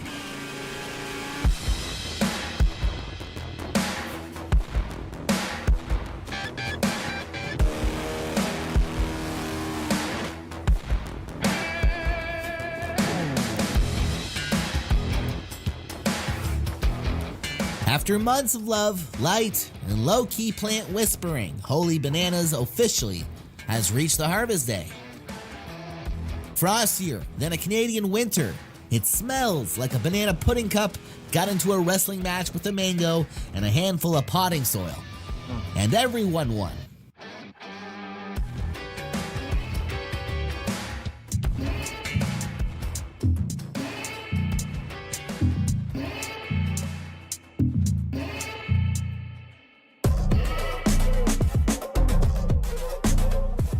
Today I'm cutting everything down to begin the drying process. I am using a combination of Tresky Fiskars and shears to cut down each pheno.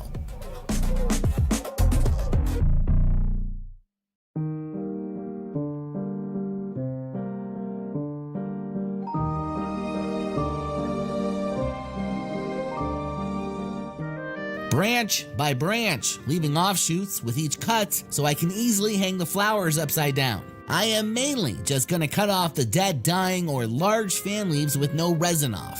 I want the crop to dry nice and slow, but I also don't want to have mold developing from lack of maintenance and environment control. This is not the final trim, this is just prep work to help with airflow when the flowers are drying.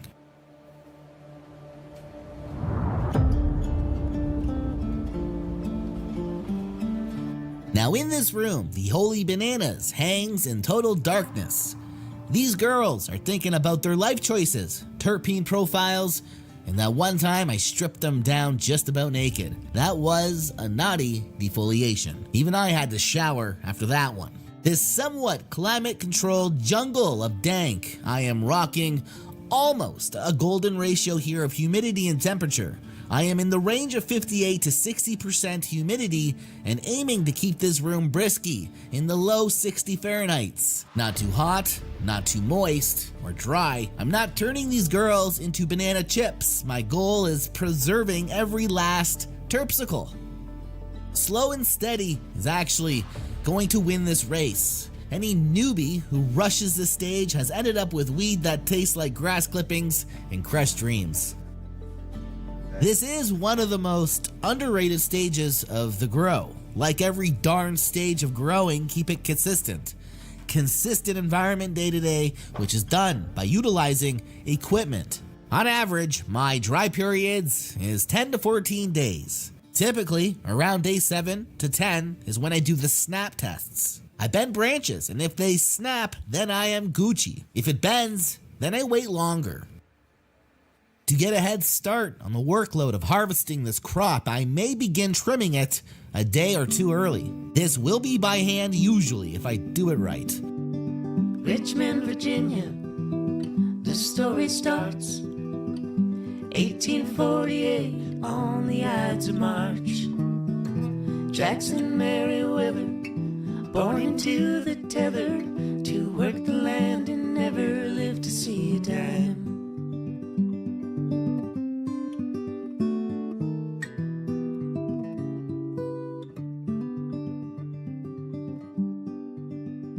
The holy bananas are trimmed and dried to the perfect state for the next and final stage, the sacred art of curing.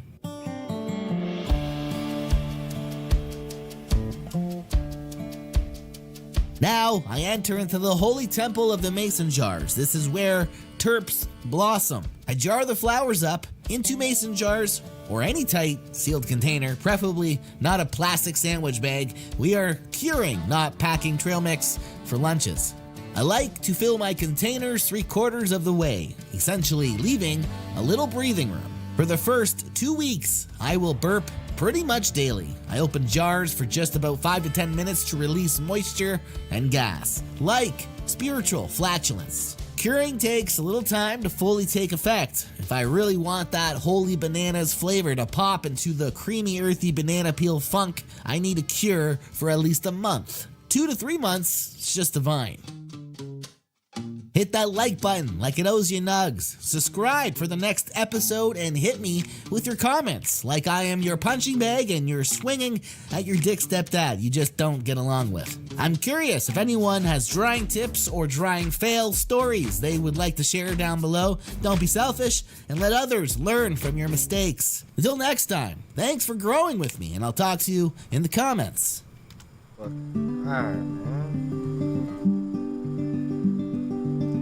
Richmond, Virginia, the story starts. 1848 on the Ides of March. Jackson Merriweather, born into the tether, to work the land and never live to see a dime.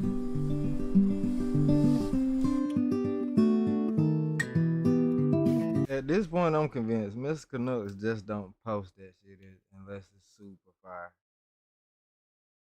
Every last one of his grows and all his videos, them shit. Bro.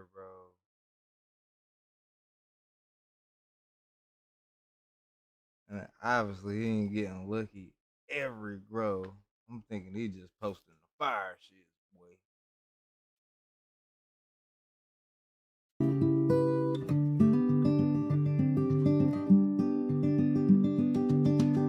He had a better plan to be a union man, to make a run across that Mason-Dixon line. He heard tell about a railway underground, running through the night and always northern bound.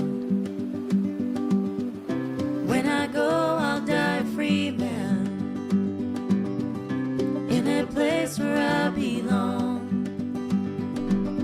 Virginia falling, Pennsylvania, you are calling me home. Go on home. On the day he left the South, it's when the war broke out. Joined the 25th and shut the rebels down. He marched across the land for those who took a stand, that no one's got the right to own their fellow man.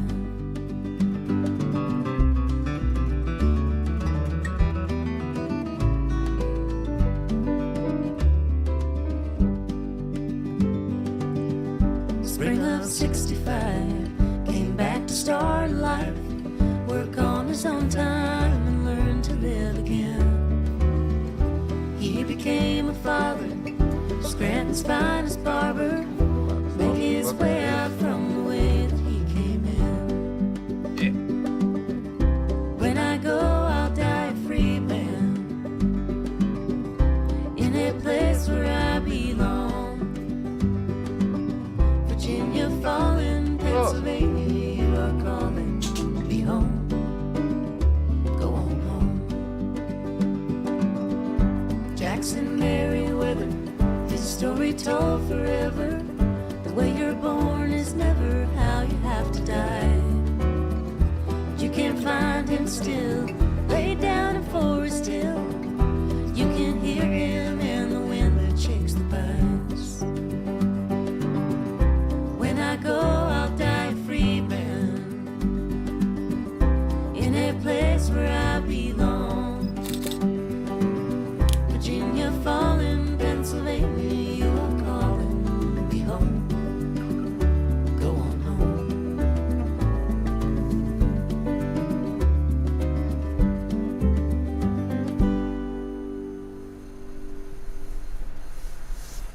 Today's episode is brought to you by AC Infinity, the leader in high-quality ventilation, climate control systems, and indoor growing solutions for any and all stages of growing. Ready to elevate your growing game? Head over to the official website, acinfinity.com, and use promo code Canuck at checkout to get a max discount of 15%. Coupon code also works on Amazon.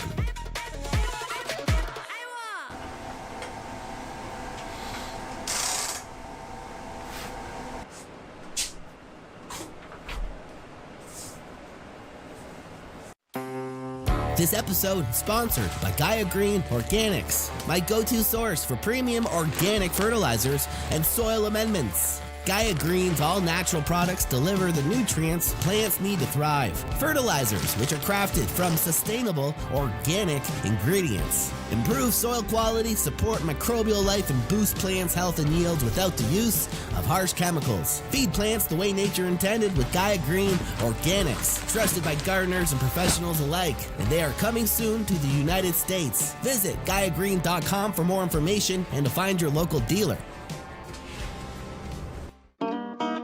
Today's video is sponsored by Spider Farmer, our trusted name in LED grow lights and indoor growing equipment. Whether you're just getting started with indoor gardening or maybe you're a seasoned pro, Spider Farmer's full spectrum LED grow lights are designed for maximum efficiency, giving the plants the exact light they need to thrive while saving you on energy costs. And they don't just stop at lights, they offer everything from grow tents and ventilation systems to harvesting tools. Visit spiderfarmer.com today and use code CANUCK05 $3.95 for a max discount off your orders. Code is stackable with holiday savings, and the coupon code also works on Amazon.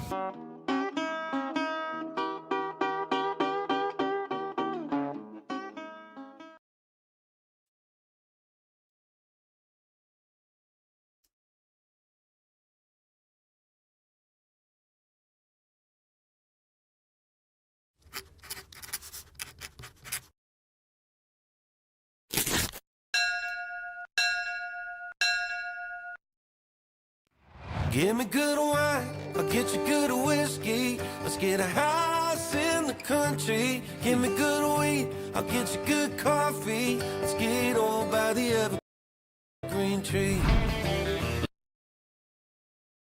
Crazy.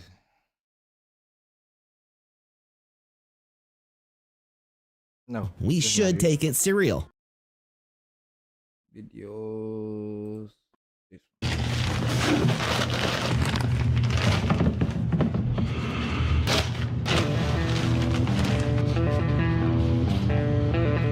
I'm using living soil mixed in with roughly 10% organic worm castings to the soil being used.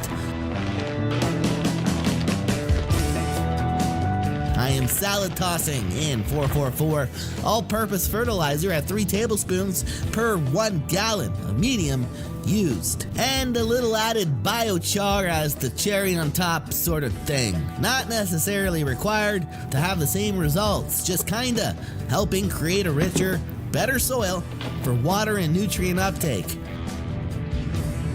And a little sprinkle poo of mycorrhizae. This will help the root system draw nutrients from the rich soil I'm mixing up. Each plant received a 1 gallon plastic pot as their new home.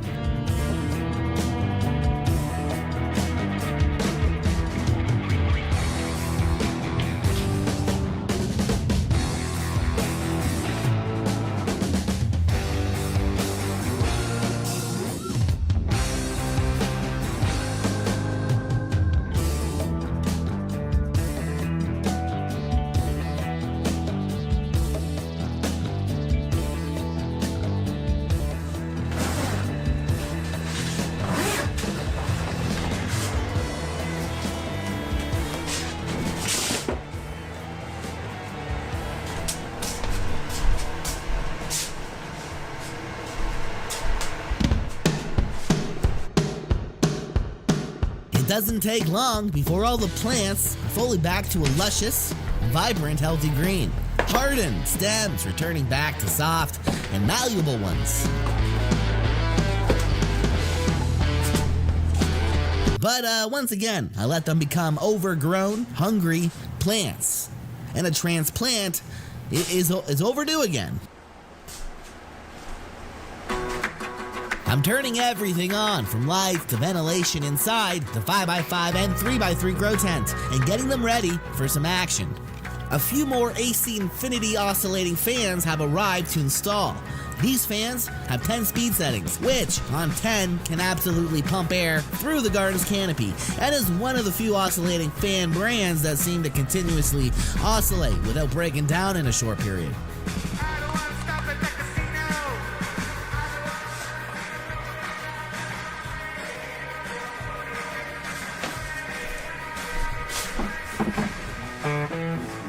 Back to mixing up more soil, but this time it's for plants getting ready to enter into the flowering cycle.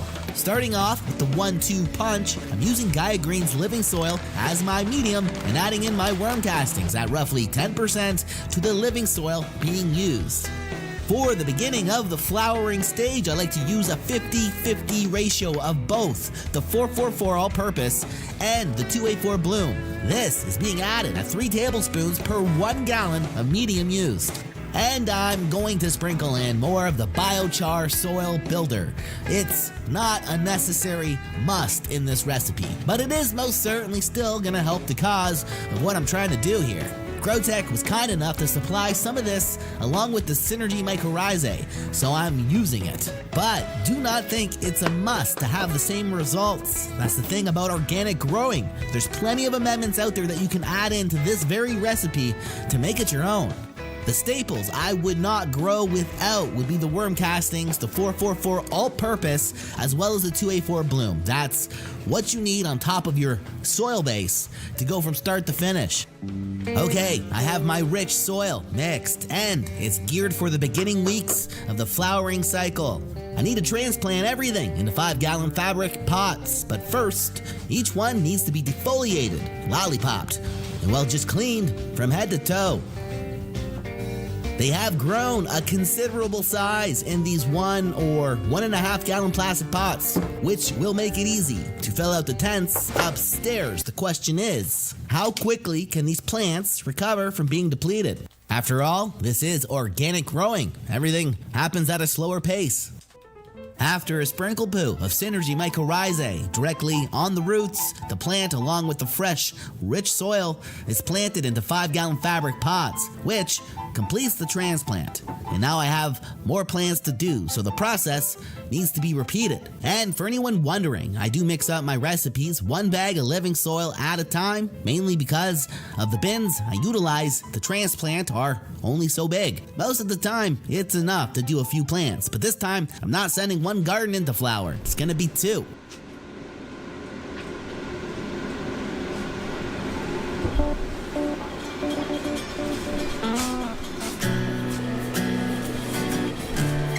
This is how it went.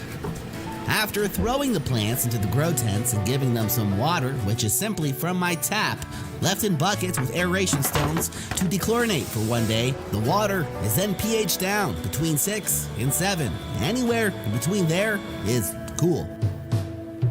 And sometimes when I water after a transplant, I bottom feed. This way I know the soil is moist from head to toe, making sure those roots will want to keep stretching outward into the fresh, living soil. So far, it's only been 7 days, 1 full week from the day they were transplanted, and to my eyes, I can see signs the roots are beginning to grow outward into the fresh, rich soil full of food. The canopy is slowly greening up. The recovering girls are not quite ready for heavy-duty light intensity. In both tents, they are just dimmed to half power. The goal, though, is to slowly titrate the power up as they get healthier week to week. After a few more waterings and another full week under the vegetative light schedule of 18 hours on and 6 hours off, they are now greener and taller. Because of their health, they are now starting to grow vigorously again. They are now in good shape to begin the flowering stage. I'm going to be changing these light schedules to the typical 12 hours on and 12 hours off routine.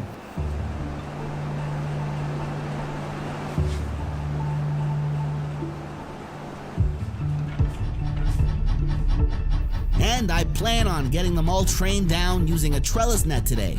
This is going to require some delicate, gentle hands. I want to avoid breaking any main flower sites during this patient process. As I'm working over this canopy, I like what I see. Each plant is doing very well. I'm anticipating some stretching happening over the next few weeks